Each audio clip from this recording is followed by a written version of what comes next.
Allô tout le monde, c'est Elijah, comment nous y est? Jodi a message là c'est sur doucet.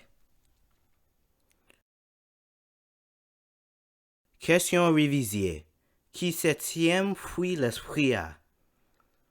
A qui est posé, B sérieuxité, C la foi ou bien bon manière. C'est même bagaille là.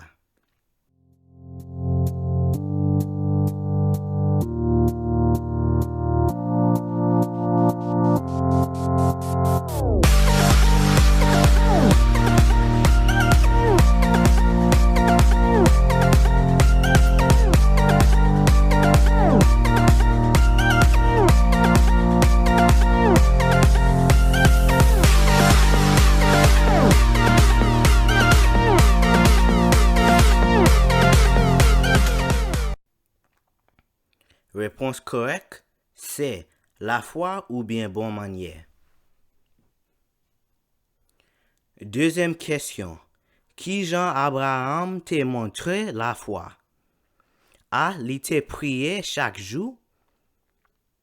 B. Il t'a accepté tuer Isaac tant qu'il en offrande bête by bon Dieu. Le bon Dieu te vle ouais jou qui beau confiance li tap rivière. Abraham te tout paré pour te offrir by bon Dieu seul petit garçon bon Dieu te promet li a. C'est li Bible.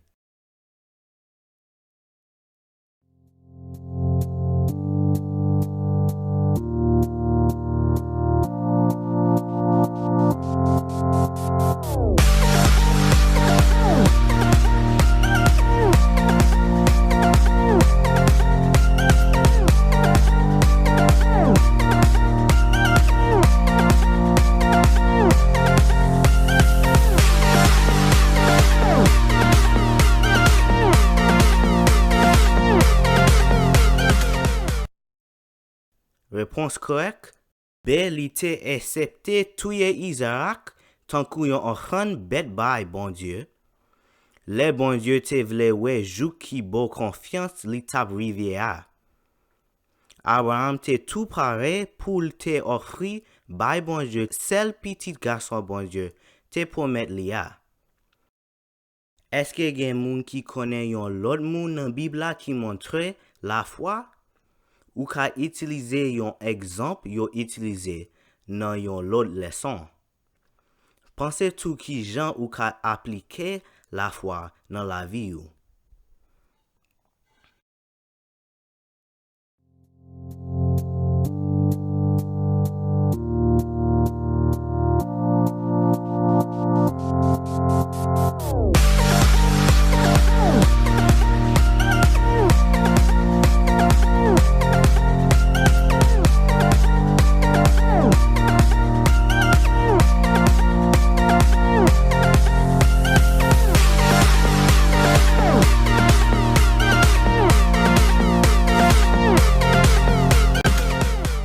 Si tout le monde pas fin répondre question, posez vidéo à temps pris.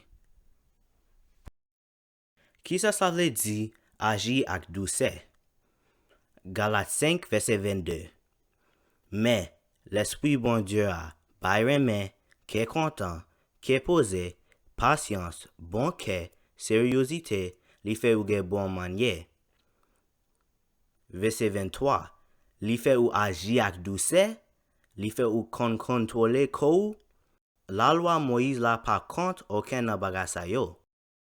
Agir avec douceur vle di pour humble, soumettre tête ou bay bon Dieu avec position li mette ou nan. Raison qui fait ou agir avec douceur, c'est bay bon Dieu gloire au lieu que tête ou.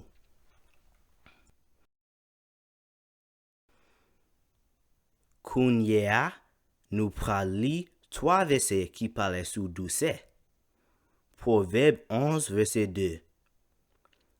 Kote qui gen l'orgueil want pas loin.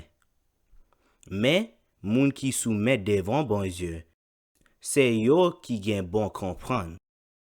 Proverbe 22 verset 4. Soumet ou devant bon Dieu. Gen craintif pour li, wa gen richesse, ya non men non ou, wa vive longtemps. Jacques 4, verset 10. Descends devant bon Dieu. Bon Dieu va lever ou. Bon Dieu toujours gen instructi. Le wap agi ak douce ou dwe soumet tête ou en bas bon Dieu ak instructi li mette en place.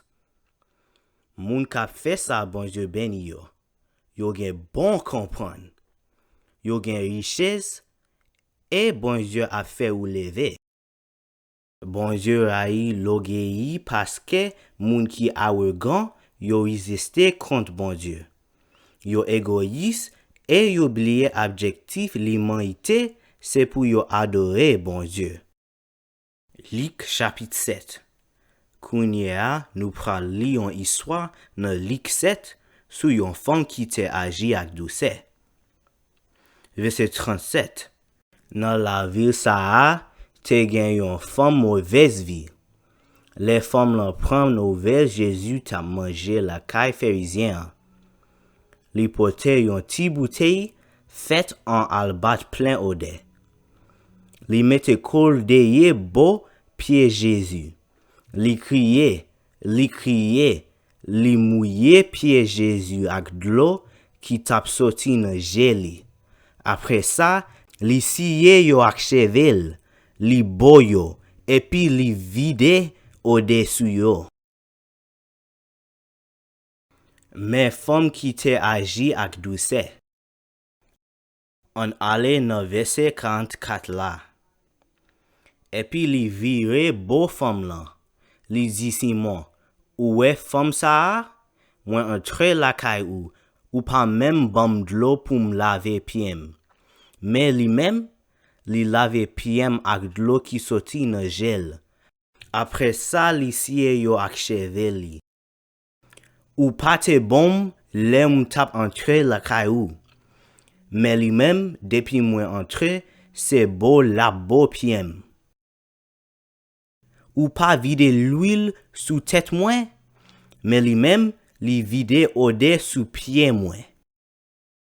C'est pour tête ça, moi di yo, li fait tout bagay sa yo pour montrer Jean li remet en pile.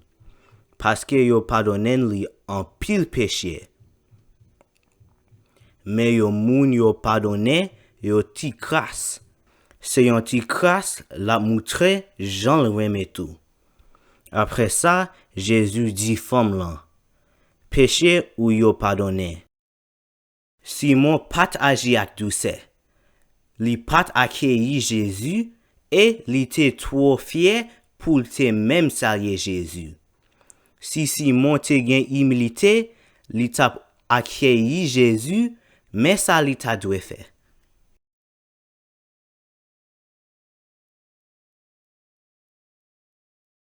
Fin histoire ak leçon nous ka apprendre nan li.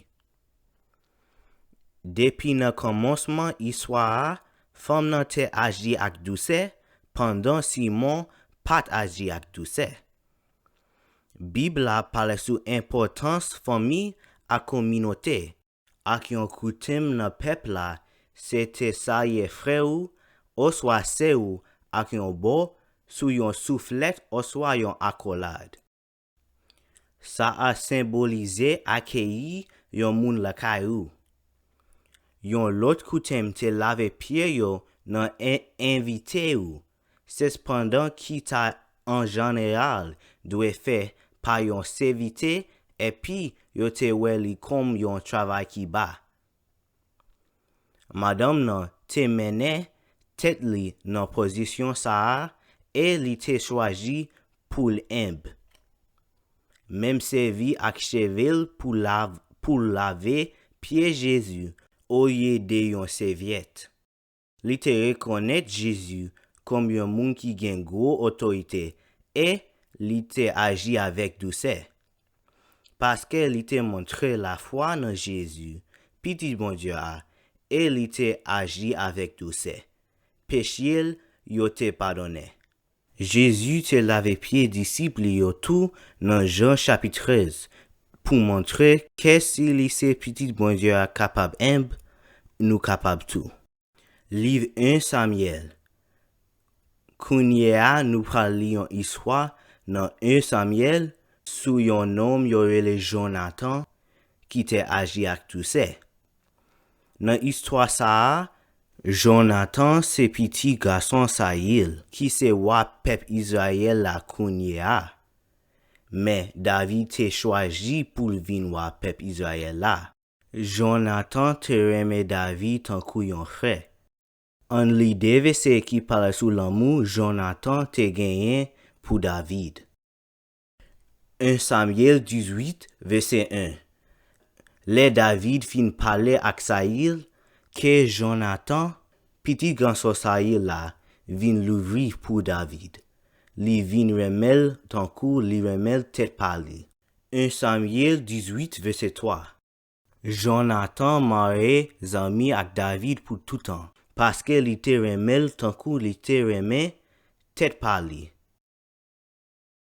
Mais David ak Jonathan.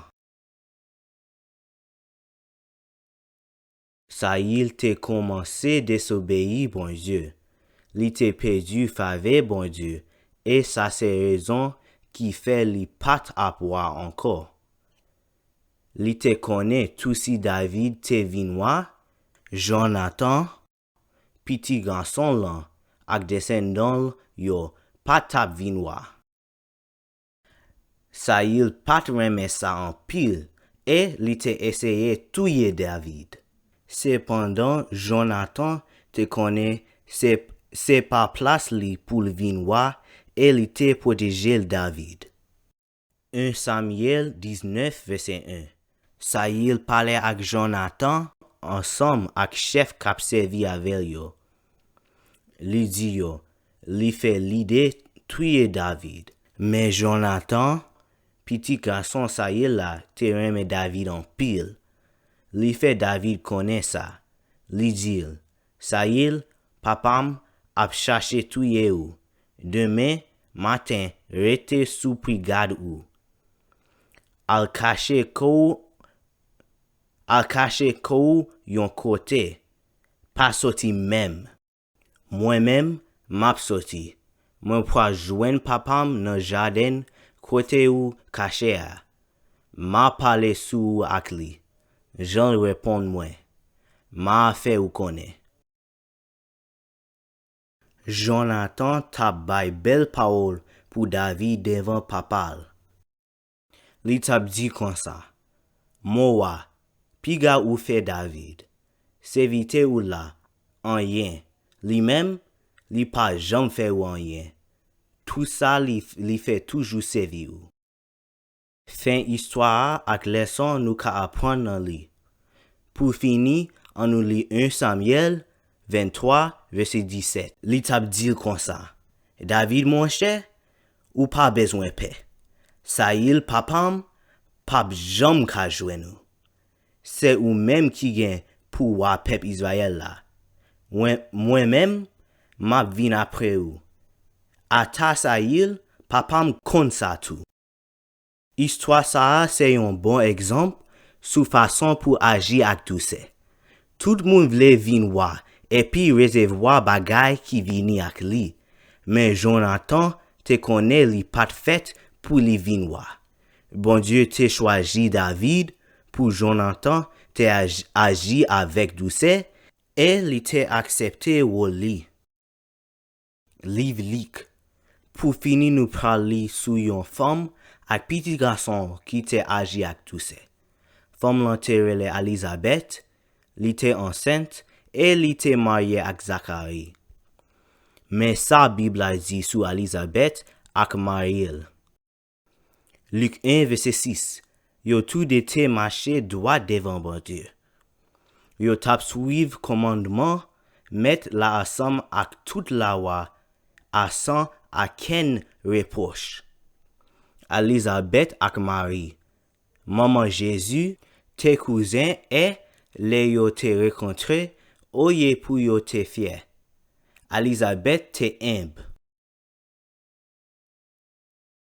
Luc 1, verset 31. Les Elizabeth tendait Marie, dit bonjour, petite la prend, sauter dans ventre li.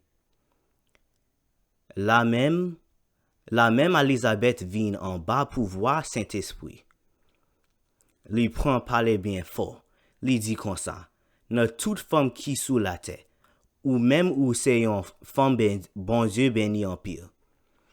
Petite qui n'en vante ou, a tout bon Dieu béni li. Qui ça ou mieux même? Pour maman mettre moins vin ron, moins visite? Gade, bonjour ou là poko rivière, nos oreilles moins? Petite lan prend sauter, nan vante moins, tellement li content. Ou c'est yon femme béni, parce que ou te kwe toute parole, met la voye di ou yo gen pour vivre vrai. Mais Elisabeth ak Marie. Yon moun qui pat gen fruit l'esprit a, tap fait jalousie et li pat ap accueilli Marie. Au lieu de ça, Elisabeth te connaît woli, c'était fait Jean-Baptiste, qui te vin tourner yon gros prophète. Li te content et li te gen humilité devant femme qui te choisi pour faire Jésus.